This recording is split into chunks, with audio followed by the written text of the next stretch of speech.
क्योंकि वो इस कहानी का बैकग्राउंड नहीं जानती थी। पर उसे जितनी समझ आई थी उसके मुताबिक महताब नामी कोई खातून अपने शौहर से तलाक चाहती थी, जो कि अच्छी बात नहीं थी। औरत तलाक का मुतालबा तब करती है जब उसका शौहर उसे मोहब्बत, इज्जत और तहफ़्फ़ुज़ में से कुछ भी ना दे सके। और बदकिस्मती से उसके बड़ों ने उसके लिए पैसा कमाने वाले को तरजीह दी थी। उन अनपढ़ जाहिल पर दौलतमंद और हान का लहजा तल्ख था। बस छोड़ो बेटा, क्या रखा है इन बातों में। किस्मत से कोई नहीं लड़ सकता। रोज़ीना खाला ने बात टालने की कोशिश की।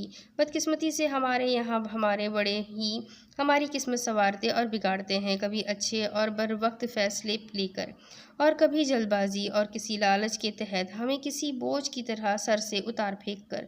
जो बड़ों को कुछ समझते हैं वो ऐसे नहीं सोचते।